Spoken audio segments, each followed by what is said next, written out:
2021 August 16 India ക്രിക്കറ്റിന്റെ മക്കയിൽ England നേരിടുകയാണ്. 5 ടെസ്റ്റിലുള്ള സീരീസിലെ രണ്ടാമത്തെ മത്സരം അവസാന ദിവസത്തിലാണ്. ആദ്യ ടെസ്റ്റ് സമനിലയിൽ പിരിഞ്ഞതിനാൽ രണ്ടാമത്തെ ടെസ്റ്റ് ജയിക്കേണ്ടത് ഇരു ടീമുകളുടെയും ആവശ്യമായിരുന്നു. ലോർഡ്സിൽ 4ാം ദിനം കളി അവസാനിക്കുമ്പോൾ രണ്ടാം ടെസ്റ്റും സമനിലയിലേക്ക് പോകുമെന്ന് തോന്നിയിരുന്നു. അവസാന ദിനം ഇംഗ്ലണ്ടിന് കളി പിടിക്കാൻ 60 ഓവറുകൾ, വിജയലക്ഷ്യം 272 റൺസ്. വാമപ്പിന് ശേഷം ടീമിനോട് ഇന്ത്യൻ നായകൻ ഇങ്ങനെ പറഞ്ഞു: ഇനിയുള്ള 60 ഓവറുകളിൽ അവരെ നമ്മൾ നരകം കാണിക്കണം. ക്യാപ്റ്റന്റെ വാക്കുകൾ ടീം ഗ്രൗണ്ടിൽ പ്രാവർത്തികമാക്കി. സ്വന്തം ഗ്രൗണ്ടിൽ ഇംഗ്ലണ്ട് നരകം കണ്ടു, തകർന്നടിഞ്ഞു. സമനിലയിലേക്ക് പോയ മത്സരം ഇന്ത്യ തിരിച്ചുപിടിച്ചത് 151 റൺസ്. ഇംഗ്ലണ്ടിന്റെ അവസാന വിക്കറ്റ് വീഴുമ്പോൾ ഇന്ത്യൻ ക്യാപ്റ്റൻ ആവേശം കൊണ്ട് മുഷ്ടി ആകാശത്തേക്ക് ഉയർന്നു. ഗ്രൗണ്ടിലാകെ ആ വിജയത്തിന്റെ അലകൾ ഉയർന്നു. ഇന്ത്യൻ ടെസ്റ്റ് ടീം കണ്ട ഏറ്റവും മികച്ച നായകനാണ് അന്ന് അവരെ നയിച്ചത്. ടീമിന് പിന്നെ ജയിക്കാതെ നിവൃത്തിയില്ലല്ലോ. Captain Virat Kohli, red ball, test cricket, മനോഹരമായിരുന്നു ആ കോമ്പിനേഷൻ.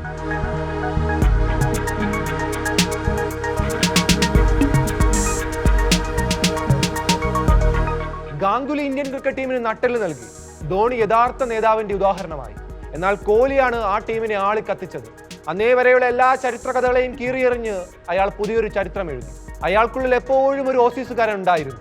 തോൽക്കാൻ തയ്യാറാകാത്ത, വിജയം അത്രമേൽ ആഗ്രഹിക്കുന്ന ഒരു പക്ക നായകൻ. പറയുന്നത് ഓസീസ് ഇതിഹാസം ഗ്രെഗ് ചാപ്പലാണ്. ക്യാപ്റ്റൻസി പലർക്കും ഭാരമായപ്പോൾ കോഹ്ലിക്ക് അത് മോട്ടിവേഷൻ ആയിരുന്നു. ഉത്തരവാദിത്തങ്ങൾ പലരുടെയും വ്യക്തിഗത പ്രകടനങ്ങൾക്ക് മംഗലേൽപ്പിച്ചപ്പോൾ അയാൾക്കത് ഹരമായി. 1-2 വിക്കറ്റുകൾ വീഴുമ്പോൾ, ഒരു മോശം സ്പെൽ കൺസീഡ് ചെയ്യുമ്പോൾ ഡൗൺ ആകുമായിരുന്ന ഇന്ത്യൻ ടീമിനെ ലോകത്തെ ഏറ്റവും മികച്ച സ്ക്വാഡാക്കി അയാൾ മാറ്റി. എതിർ ടീമിന്റെ സ്ലഡ്ജിങ്ങിലും അഗ്രഷനിലും പെട്ടെന്ന് വീണുപോകുമായിരുന്ന ടീമിനെ അതേ നാണയത്തിൽ മറുപടി നൽകുന്നവരാക്കി ക്യാപ്റ്റൻ മാറ്റിയെടുത്തു. ടെസ്റ്റ് മത്സരങ്ങളെ ആക്ഷനും ക്ലാസും ടെസ്റ്റും ഒക്കെ ചേർന്ന ഒരു സിനിമ പോലെ ആക്കിയതിൽ വിരാടിന്റെ പങ്ക് വലുതാണ്. കോഹ്ലി നയിക്കുന്ന ഇന്ത്യ അതൊരു ഒന്നൊന്നര ടീമായിരുന്നു. സച്ചിനു ശേഷം ഇന്ത്യ പ്രൊഡ്യൂസ് ചെയ്ത ഫൈനസ്റ്റ് പ്ലെയർ. ബാറ്റിംഗിൽ നിറമങ്ങുന്ന ദിവസങ്ങളിൽ ഫീൽഡിലെ ഇടപെടലുകൾ കൊണ്ട് മാത്രം പോലും ഇമ്പാക്ട് ഉണ്ടാക്കുന്നയാണ്. ഷോർട്ട് റേഞ്ചുകൾ കുറവായിരുന്നിട്ട് പോലും ഓരോ ഇന്നിംഗ്സും റഫറൻസുകളാക്കി മാറ്റിയ താരം. സെഞ്ചുറി അടിക്കുന്ന നിസ്സാരമെന്ന് തോന്നിക്കുന്ന തരത്തിലുള്ള നോക്കുകൾ. കോഹ്ലിയുടെ മനോഹരമായ 5 ടെസ്റ്റ് ഇന്നിംഗ്സുകളെ കുറിച്ച് സംസാരിക്കും.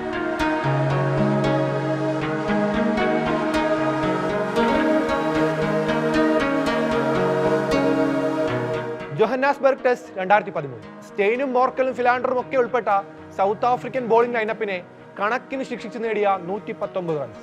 പേസ് ബൗളിംഗിനെ തുണയ്ക്കുന്ന പിച്ചിൽ പൊരുതി നേടിയിട്ടാണ്.